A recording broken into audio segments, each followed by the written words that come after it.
It's bright here. Yeah? Yahweh, you have a decision to make. What decision? Are you going to leave your creation to its own devices, or are you going to interact with it? I definitely want to interact with it. You didn't even hesitate to answer. So? So, you already know how you intend to interact, don't you? Yeah, I've got a plan. Such a thing is not to be taken lightly, Yahweh. Do you plan to reveal your true nature to your creation? Of course. How will you do that? I'm gonna do it over there. Come, let's take a closer look, shall we?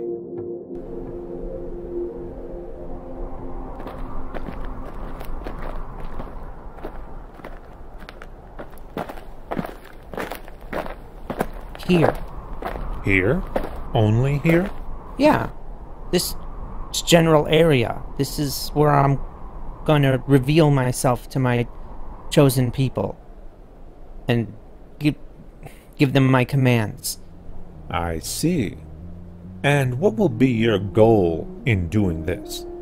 To be loved and It's okay. You can tell me. and worshipped, And if they don't? then they'll perish. Yahweh, follow me.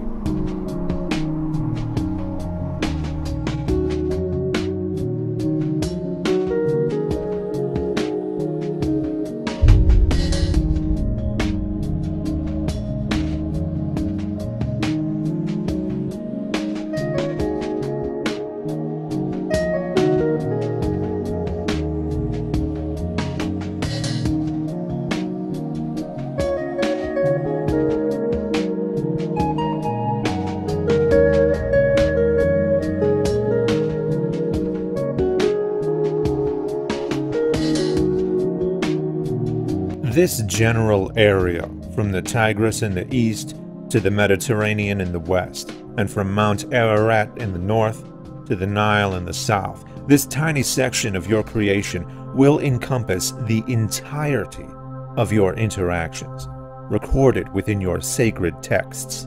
Tiny? This is a rather significant portion of land, if you ask me. Oh, it surely is, Yahweh, but this is hardly the extent of your creation.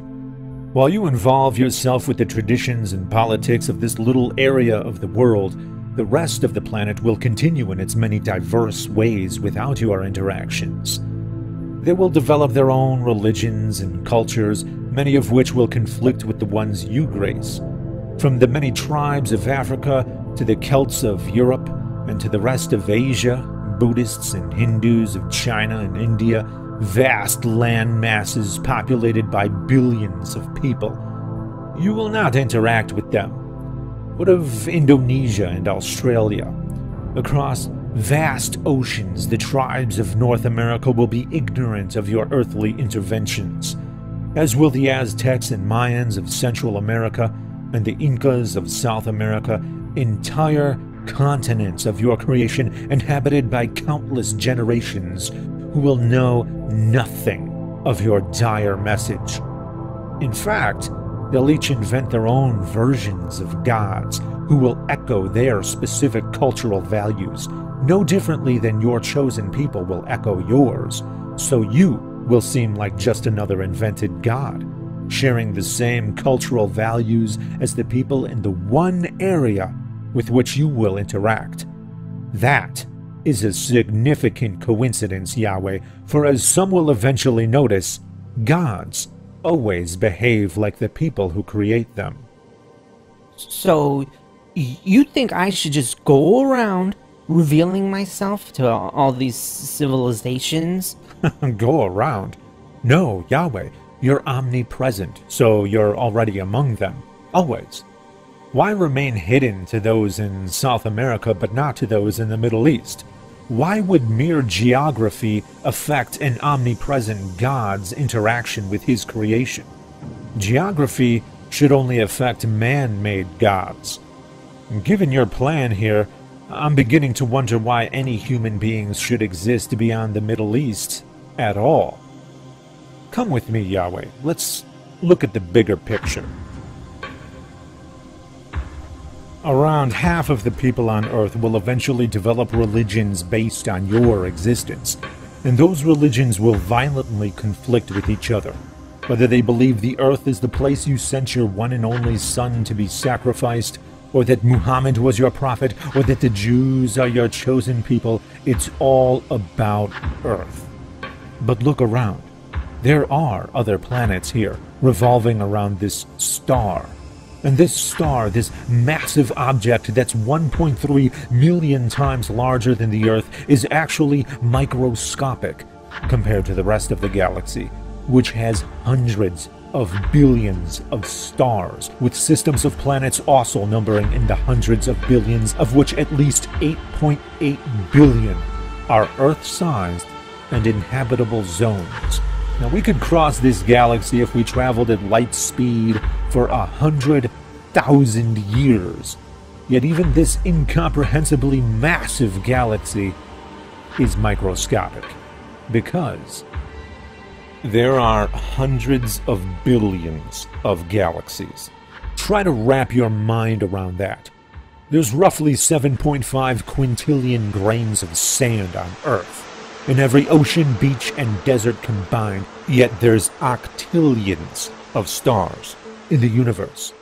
You knew that, though, because you're omnipresent, which means you're simultaneously amongst each and every one of those octillions of stars and all their systems of planets. And of all those many worlds, you're going to send your one and only Son to a tiny area on one planet. Or have Muhammad convey your message there, or declare that the Jews there are your chosen people. You're going to do everything on that little area of land and have the few primitive bipedal organisms who happen to live there write down conflicting accounts about it on little pieces of parchment, so that it can be shared and fought over with other primitive bipedal organisms on a single world amongst octillions. That will be the extent of your sacred recorded interactions with this massive creation. Tell me, Yahweh, why have you decided to limit yourself this way? Because I wanted it to be a clockwork universe. You see how precise it is? It all runs automatically. If I wanted to do that, then this is how it needs to be. But you're God. Yeah? So? You have unlimited power, so you need the universe to run automatically to what end?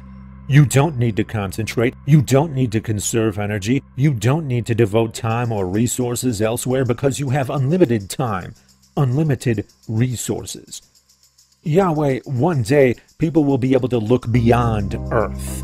And where once they thought they'd find you, instead they're going to find countless other worlds and stars and galaxies.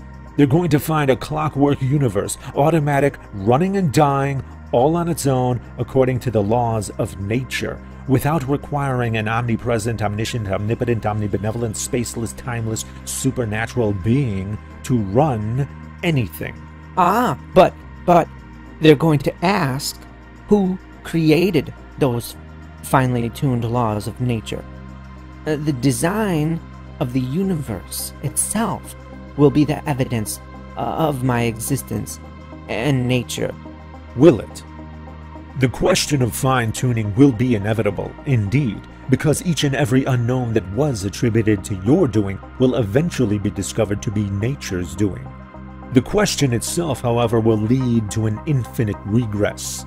Why would you need to finely tune the laws of nature unless you are being restricted by some other laws beyond your control? And who created the laws that govern the necessity for God to fine-tune the laws of nature? If these laws dictated the nature of your creation, then how could you be called omnipotent? How could you be called God, if your creation could only be created in one kind of way? If the laws of nature could only be one kind of way to permit life, and if the universe runs all on its own, then what does it need with a God? Because if that's the case, then you didn't actually design anything. You merely followed a set of instructions. Whose instructions? The presence of an all-powerful God doesn't explain anything at all.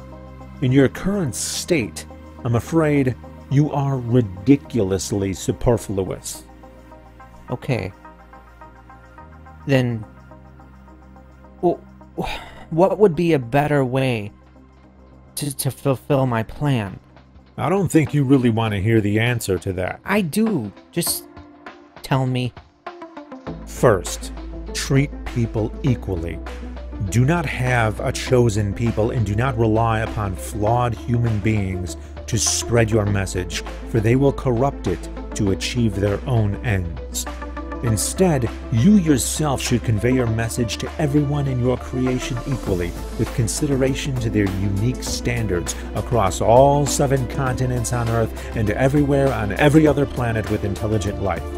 That way, there could be no misunderstanding or deception regarding your message.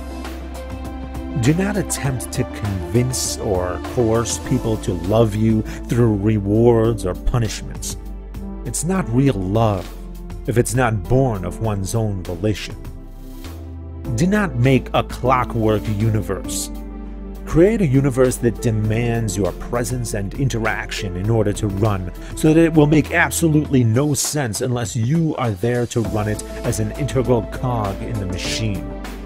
That way, when people see the universe, they will not see an automatic universe like it is now, running and dying all on its own. They'll see a universe in which you are completely inextricable and undeniable. And if I just keep the universe the way it is? This is the incomprehensibly vast and indifferent universe that is exactly what we would expect to see if left to its own devices, ungoverned by any gods. And the many religions of Earth are exactly what we would expect to see of humans who utilized invented gods to achieve their own human ends. If you truly cared to commune with your creation, then you've gone about it in the exact opposite of the way you should have. Curious, isn't it, God? God?